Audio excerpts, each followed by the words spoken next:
Hi, my name is Craig Hinds. I'm a magician. I've been a member of the Magic Circle since 2023.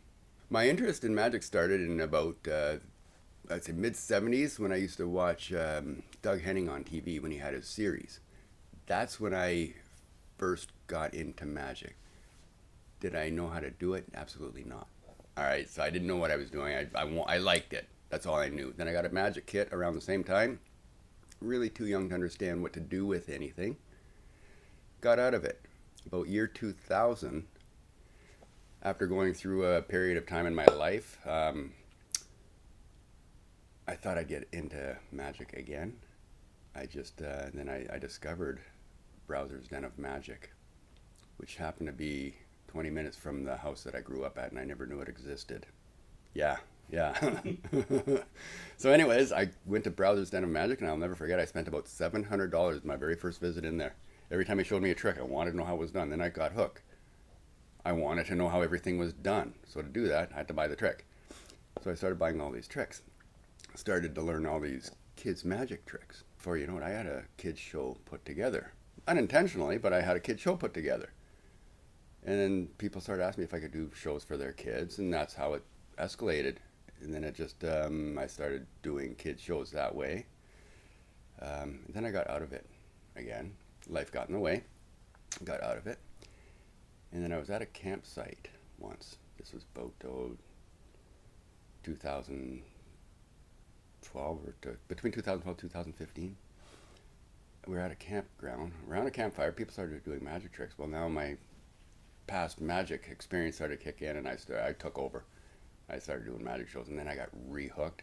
But this time I got hooked on more sleight of hand than kids tricks, and that's how I got into sleight of hand, which I prefer. That's where I want to go with it, and that's pretty much how I got into it. Nobody mentored me. I've never seen a magic show other than Doug Henning and David Copperfield. Do they count as magic shows at our level? It's a different level of magic. Okay, so that's the only magic show I got. So for me to do magic shows, I've never seen what a magician does. So my first magic show was the Magic Cabaret that I've ever seen, and that's when I realized, okay, I'm doing the same things, even though I never knew that, because I've never seen another magician perform. That was my first show. Doug Henning was one of my biggest influences as a kid. That's the first time I saw the linking rings on his show, and that was the trick I wanted to learn more than any other trick. And then when I purchased my first set of linking rings, what a disappointment. What a disappointment. It's like, this is it. So anyways, it's like, okay, so this is cool. And I learned the routines. And then very basic routines, but as time went on, 15 years of practicing the same tricks, I've got myself a really good 3.5 minute routine that any professional magician would perform. But it took 15 years to get there. But yeah, I would say Doug Henning was probably my biggest influence as a child. Copperfield, honestly, he's good. Don't get me wrong. He's a billionaire. Okay, he's good. He didn't influence me as much as Doug Henning did. I always thought that Doug Henning, if he would have stayed in magic, he would have been Copperfield. Most of his kids' parties. I'm finding out that there are not a lot of kids' party magicians. I kind of want out of it, but I'm getting calls constantly for it. I've tried to divert them elsewhere. They keep coming back. So I'm doing a lot of kids' party tricks. Okay, I don't mind. I like working with the kids, and I do have a lot of fun. But I like the skill level of sleight of hand more than kids' party magic. Because let's face it, the kids' party, the kids' tricks, the prop does the magic most of the time. I like doing the magic. They're taking a plain deck of cards and doing something with it that blows people away. That's why I prefer the sleight of hand. It's more challenging to me to be able to get something past someone. That's why I like it. But the kids' party is what I do most of right now because I think I'm it. So I do it, and I'm okay with that. When I first got into this, like when back in I guess year 2000, when I discovered Browser's Den of Magic for the first time, I was charging $80 a show because I didn't know. And I thought that was okay back then. Can't make a living at $80. Even back then, year 2000, you could make a living at $80, but it was what I did for, I guess, part-time money. Then when I got out of it and then got into sleight of hand, my magic got better but then my prices went up because it's like, hold on, I'm a magician now. I can do this stuff now. So that's when my prices went up, when I started feeling more confident in that I could fool anybody. Well, during COVID, I was practicing, not exaggerating, sleight of hand between 2 to 10 hours every day. Every single day. And in that 2-year period, I got pretty good, because you're doing the same stuff over and over and over. So for me to palm a card now, it's just, I'll do it sometimes just holding a deck of cards in my hands, because it's just natural now. So it became, muscle memory. Yeah. You do something 10,000 times, like they say, it's muscle memory. And that's where I got to with that. My very first one was a restaurant. This is actually how I got into adult stage shows too. I used to just do it for free, because I'm just learning this stuff over COVID.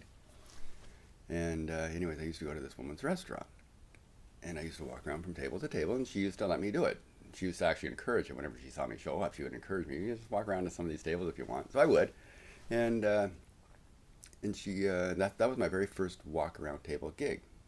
And then she started hiring me to do it when she realized that people are starting to like this. Value. Yeah. You added value to her. Yeah. So, I started it for free. And then she asked me, this is how I got into like big corporate stage now. She asked me if I wanted to do a magic gig for her during one of her shows, which happens to be a burlesque dance group that she runs. So they travel around, they do burlesque stage shows for people, but sometimes the same dancer's in the next dance. They need a time killer. That's where I came in. I'd walk out on stage and I'd do a couple of tricks for people, come back. Now the dancers have had a chance to do their costume change, and they come back out. That's how I got my first stage gig, just like that. And I did that for free because I wanted the experience. And now she's hiring me to do weddings and stuff when they do weddings in the Niagara region. So it all worked out for me that way. That's how I got into stage, by doing close-up at her restaurant to doing her stage stuff. And now that's how I got into stage, and I actually got a stage show tomorrow. The linking rings is probably one of my signature tricks. Meaning, okay, now, a signature trick, I would take it as I invented the trick. I don't create magic, okay? But you can do a signature routine. Yes. So for my adult stage show, I do a really good routine with the rings right off the bat. That's my first thing that I do. My signature trick at stage shows is I will throw a knife at someone and stab their signed card. I don't know if you know the trick. It's lethal. I have that one. That's the one I do. I like that one. Cardiographic, but I got the big one where it's all remote. Mm-hmm. So I can stand 10 feet away and the card starts rising. That blows people away because they're all looking at me. They're not looking at the card anymore. They're looking at me when I'm talking. In the meantime, the card's coming up. So I like that. And as far as signature tricks go for cards, paper clipped. I do that one every single day. It's in that jacket right now. I'm set up to go. If someone wants to see a card trick, that is my go-to, is paper clipped. And it blows people away when they see their signed card in a paper clip that's been in their sight the entire trick. I had one woman ask me, how did I get her signature? Well, it was her card. She had no clue how I got it in there. But yeah, that is my go-to.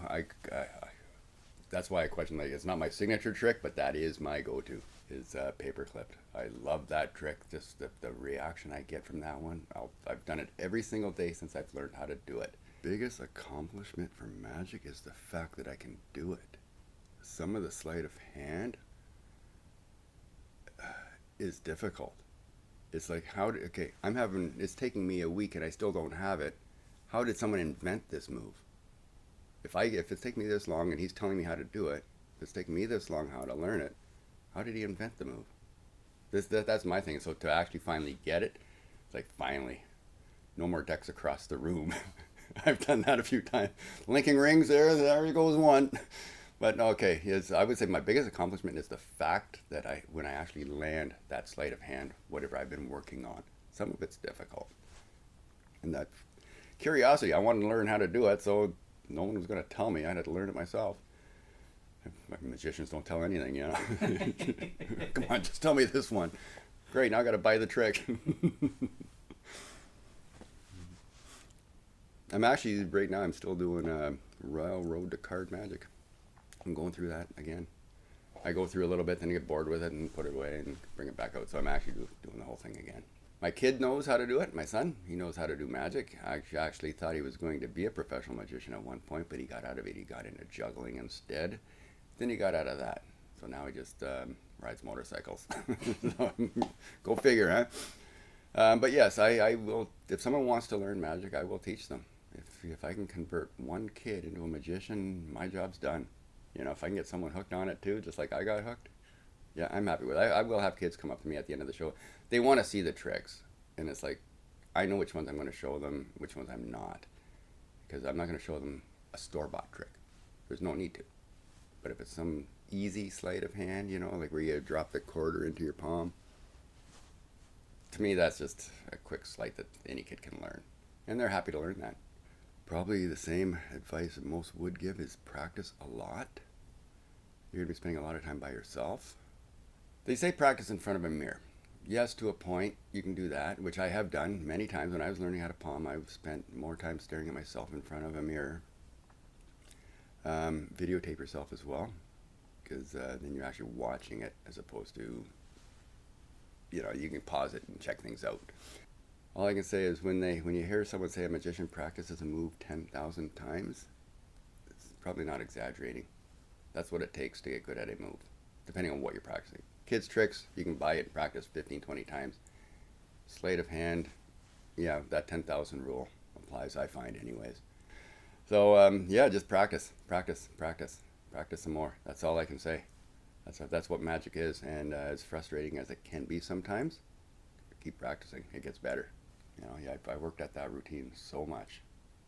Like, I'd carry them with me going on walks, and I'd be practicing the rings, you know. Not the big ones. I'd take the little ones for practice. You know. And I do have a small linking ring routine that I carry around for close up as well. Because that's probably the one I go to most. It's probably the very first magic trick I ever wanted to learn, and that's the one I stuck with. So yeah, I'm busy enough for me. If I didn't have a full-time gig, it wouldn't be enough, obviously, but I don't think it'd be much more to get more, because it seems to be there. People are calling all the time. Thank you very much for watching this video and my interaction with magic.